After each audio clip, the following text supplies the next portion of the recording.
Yo, what's up guys? Welcome back to another video. Today we're opening up this panfish and trout mystery tackle box. So let's get into it.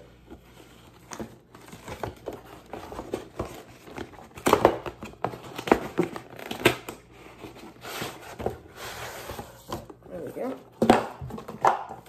Okay.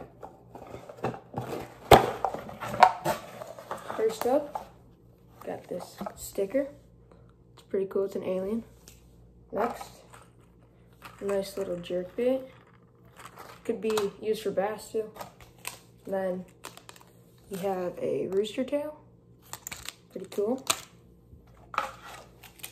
And a little Castmaster spoon right there. Some lake fork baits. And some more little grubs right there.